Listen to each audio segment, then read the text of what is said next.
So last video में हमने epithelial tissue की बात करी थी। अब हम बात करेंगे कनेक्टिव टिश्यू की।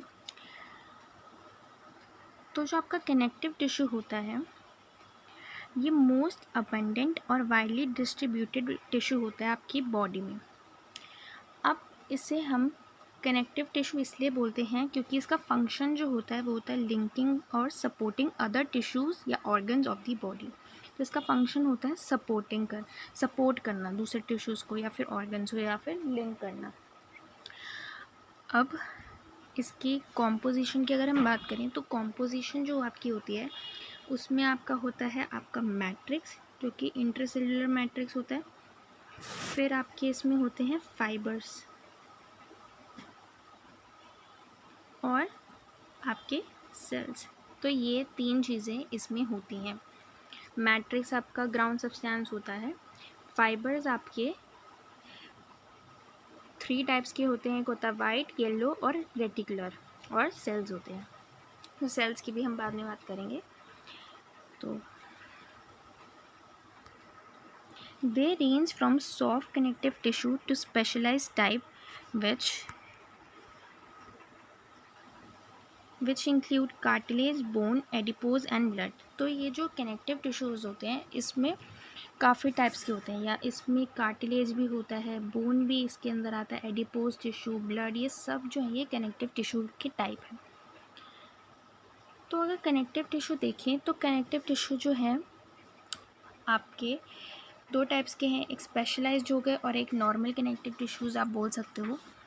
तो उसमें भी आपके लूज कनेक्टिव टिश्यूज़ और डेंस कनेक्टिव टिश्यूज़ होते हैं। और स्पेशलाइज्ड कनेक्टिव टिश्यूज़ में बात करें तो उसमें आपके स्केलेटल कनेक्टिव टिश्यूज़ और फ्लूइड कनेक्टिव टिश्यूज़ होते हैं। तो देखते हैं जो आपका in all connective tissues except blood the cells secrete fibres of structural proteins called collagen और इलास्टिन। तो सारे कनेक्टिव टिश्यूज़ ब्लड को छोड़ के उनके जो सेल्स होते हैं वो क्या सेक्रेट करते हैं, फाइबर सेक्रेट करते हैं। The fibers provide strength, elasticity and flexibility to the tissue. These cells also secrete modified polysaccharides which accumulate between cells and fibers and act as matrix. और matrix में आपको पता है क्या होता है, ground substance. अब connective tissues जो होते हैं वो आपके loose होते हैं, dense होते हैं और specialized connective tissues होते हैं। So अब हम बात करते हैं loose connective tissue की। लूज कनेक्टिव टिश्यू में आपका एरियोलर टिश्यू। तो ये जो आपका एरियोलर टिश्यू होता है ये क्या करता है, ये फिल करता है space of the body. Space of the body को ये फिल करता है। ये एरियोलर टिश्यू जो होता है ये कहाँ प्रेजेंट होता है, बीनीथ स्किन प्रेजेंट होता है, और ये इसका फंक्शन होता है स्किन को मसल से जॉइन करना। अब ये क्या करता है, ये पैकिंग टिश्यूज़ की तरह काम करता है। मतलब ये बॉडी ऑर्गन्स और बॉडी कैविटी को पैक करता है, मतलब पैकिंग टिश्यू को उनको जोड़ के रखता है ना।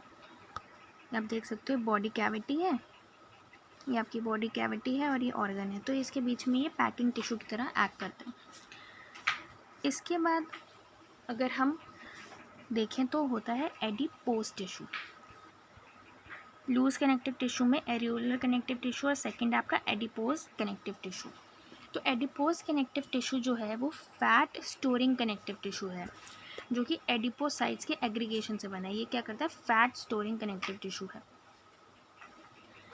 तो एडिपोज टिश्यू भी आपका बीनीथ द स्किन प्रेजेंट होता है और ये आपका अराउंड हार्ट, किडनी, आईबॉल ऐसे ऑर्गन्स के अराउंड भी प्रेजेंट होता है। अब इसका क्या फंक्शन होता है, ये इंसुलेटर की तरह वर्क करता है और शॉक एब्जॉर्बर की तरह वर्क करता है। मतलब कि अगर जैसे आपके हार्ट को, किडनी को ये प्रोटेक्ट कर रखता है, जैसे कि कोई सडनली कोई शॉक हो तो उसे एब्जॉर्ब कर ले कि हार्ट को इफ़ेक्ट ना हो या फिर कोई भी ऑर्गन को ऐसा इफ़ेक्ट ना हो। और इसका एक और भी काम है मेटाबॉलिज्म ऑफ फैट, तो फैट का मेटाबॉलिज्म भी करता है। तो ये दोनों आपके थे लूज कनेक्टिव टिश्यू में। इसके बाद आपका आता है डेंस कनेक्टिव टिश्यू। तो डेंस कनेक्टिव टिश्यू जो होता है वो मोर फाइबर और लेस मैट्रिक्स होता है। वहीं अगर हम बात करें लूज़ की तो लूज़ में क्या होता है, लूज़ से आप समझ सकते हो कि इसमें मोर आपका क्या होता है, मैट्रिक्स होता है। मोर आपका मैट्रिक्स होता है और लेस आपकी फाइबर्स होती हैं। तो फाइबर लेस है तो इसलिए वो लूज़ है, और डेंस में क्या है, उसका opposite, more fibre and less matrix. ठीक है, तो इसमें आपके डेंस में आपके दो टाइप्स के होते हैं, एक रेगुलर और एक इरेगुलर। अब जो आपका रेगुलर है उसमें आपका है टेंडन और लिगामेंट। टेंडन जो होता है वो किससे बना होता है, आपके वाइट कोलेजन फाइबर से। अभी हम फाइबर्स पढ़ेंगे। वाइट, ये बना होता है वाइट कोलेजन फाइबर से, और ये क्या करता है, बोन्स को मसल से जॉइन करता है। मतलब आपकी ये बोन है और ये अगर आपकी मसल है तो टेंडन जो है ये इन दोनों को जॉइन करेगा। सॉरी। और लिगामेंट जो होता है ये yellow elastin plus flu collagen से बना होता है, और इसका क्या काम होता है, बोन टू बोन। मतलब ये अगर बोन है और ये बोन है तो एक लिगामेंट जो है इन दोनों को जॉइन करेगा। तो ये डिफरेंस आपको याद होना चाहिए कि टेंडन जो है वो बोन को मसल से जॉइन करता है, और लिगामेंट जो है वो बोन को बोन से जॉइन करता है। फिर उसके बाद जो ये इरेगुलर है, इरेगुलर उसमें आपकी येलो और वाइट कनेक्टिव टिश्यूज़ हैं। तो येलो जो होता है वो आपका लंग्स में प्रेजेंट होता है, और ये जो आपका वाइट है ये आपका स्किन, डर्मिस ऑफ स्किन में प्रेजेंट होता है, और कवरिंग ऑफ ऑर्गन्स। अब अगर बोन को कवर करता है तो उसे हम बोलेंगे पेरीऑस्टियम, क्योंकि बोन के लिए ऑस्टियम वर्ड यूज़ होता है। कार्टिलेज को अगर ये कवर करता है तो उसे हम बोलेंगे पेरिकॉन्ड्रियम। उसी तरह अगर हार्ट को करता है तो पेरिकार्डियम, और लिवर को करता है तो ग्लिसन्स कैप्सूल।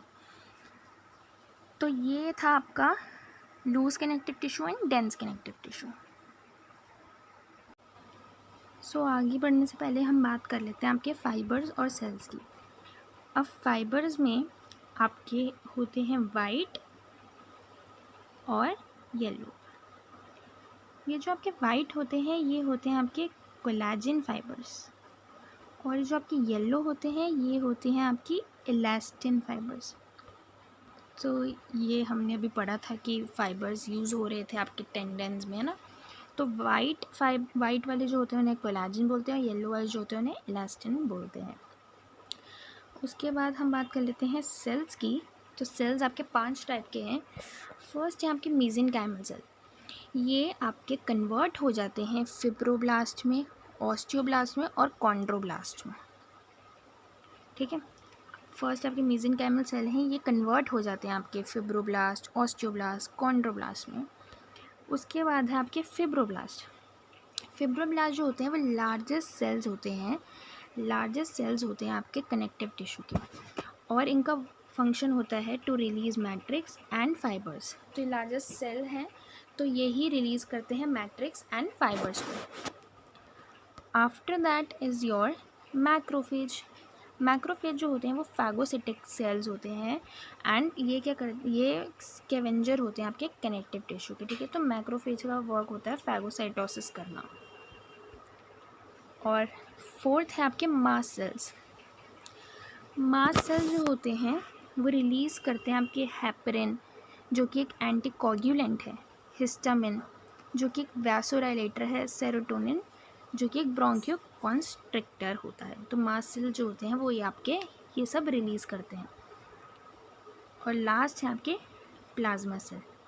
प्लाज्मा सेल्स जो हैं वो एक्टिवेटेड बी लिम्फोसाइट्स हैं, और इनका वर्क होता है फॉर्मेशन ऑफ एंटीबॉडी और इम्यूनोग्लोबुलिन। तो ये बी लिम्फोसाइट्स और हमें पता है वो फॉर्मेशन करते हैं ऑफ एंटीबॉडीज़ और इम्यूनोग्लोबुलिन। ठीक है, तो ये आपके हो गए सेल्स। सो अब हम इसका डायग्राम भी देख लेते हैं। लूज कनेक्टिव टिश्यू में हमने देखा था एरियोलर एंड एडिपोज। तो ये एरियोलर टिश्यू का आपका डायग्राम दे रखा है, इसमें आप यहाँ पे देख सकते हो ये मैक्रोफेज है। फिब्रोब्लास्ट, ये लार्जेस्ट सेल जो है ये आपका फिब्रोब्लास्ट है, और यहाँ पे आपकी ये कोलेजन फाइबर्स भी दे रखी हैं। फिर ये आपका मास्ट सेल है। उसके बाद हमने एडिपोज का पढ़ा था। तो एडिपोज आपका फैट स्टोरिंग कनेक्टिव टिश्यू था। तो यहाँ पे आप देख सकते हैं पूरा फैट स्टोरेज एरिया है, ये आपकी न्यूक्लियस है और ये आपका प्लाज्मा मेम्ब्रेन है। एंड उसके बाद ये है आपके डेंस कनेक्टिव टिश्यू, जिसमें डेंस रेगुलर और डेंस इरेगुलर दे रखे हैं। तो ये आप इनका डायग्राम जो है अच्छे से याद कर सकते हो। फिर हम अगर बात करें तो अब ये पार्ट तो ख़त्म हो गया हमारा। अब इसके बाद हम बात करेंगे तो आएंगे हमारा बोन्स। तो जो बोन्स होती हैं, बोन्स उनके पास हार्ड और नॉन प्लायबल ग्राउंड सब्सटेंस होता है जो कि कैल्शियम सॉल्ट्स में और कोलेजन फाइबर्स में रिच होता है, जिससे बोन को स्ट्रेंथ मिलती है। अब ये मेन टिश्यू है जो स्ट्रक्चरल फ्रेम प्रोवाइड करता है टू दी बॉडी। हमें पता है ना, बोन से ही हमारी एक स्ट्रक्चरल एक फ्रेम बनता है। बोन सपोर्ट करते हैं और प्रोटेक्ट करते हैं सॉफ्टवेयर टिश्यूज़ को और ऑर्गन्स को, और बोन के सेल्स को हम बोलते हैं ऑस्टियोसाइट्स। ये कहाँ पे प्रेजेंट होते हैं? ये स्पेसेस में प्रेजेंट होते हैं और उन स्पेसेस को बोलते हैं lacunae. Limb bones such as long bones of the legs serve weight bearing functions. They also interact with skeletal muscle attached to them to bring about movement. So क्या होता है, जो आपकी लिम्ब बोन्स होती हैं, जैसे कि आपकी लेग्स की बोन जो हैं, वो आपकी किसके साथ इंटरेक्ट करती हैं? विद स्केलेटल मसल, जो कि उनके साथ अटैच होकर क्या करती हैं? मूवमेंट में हेल्प करती हैं। The bone marrow in some bones is the site of production of blood cell. तो बोन मैरो जो होता है वो आपका ब्लड सेल्स की प्रोडक्शन का साइट भी होता है। उसके बाद जो आपका लास्ट बचता है, लास्ट है आपका ब्लड। ब्लड भी आपका एक स्पेशलाइज कनेक्टिव टिश्यू है, बट ये फ्लूइड कनेक्टिव टिश्यू है। इसमें आपका प्लाज्मा होता है, रेड ब्लड सेल्स होते हैं, वाइट ब्लड सेल्स होते हैं, प्लेटलेट्स होते हैं, ये तो हमें पता ही है। और ब्लड का काम क्या होता है? ये ट्रांसपोर्ट करता है various substance in the body. इसके बारे में हम 17 और 18 चैप्टर में पढ़ेंगे। तो इसका हम डायग्राम्स भी देख लें। तो ये फर्स्ट जो आपका डायग्राम दे रखा है वो कार्टिलेज का है। ये आपका डायग्राम कार्टिलेज का है, और ये यहाँ पे आप देख सकते हो कार्टिलेज के सेल्स को हम बोलते हैं कॉन्ड्रोसाइट्स। और सेकंड डायग्राम इससे थोड़ा डिफरेंट, ये है हमारा बोन का, और बोन के सेल्स को हम ऑस्टियोसाइट्स बोलते हैं। और उसके बाद आपका ब्लड के सेल्स दे रखे हैं, जो कि हमें पता है RBCs, WBCs एंड प्लेटलेट्स। तो आज की वीडियो में हमने कनेक्टिव टिश्यू के बारे में पढ़ा है। अब नेक्स्ट में हम पढ़ेंगे मसल टिश्यू के बारे में।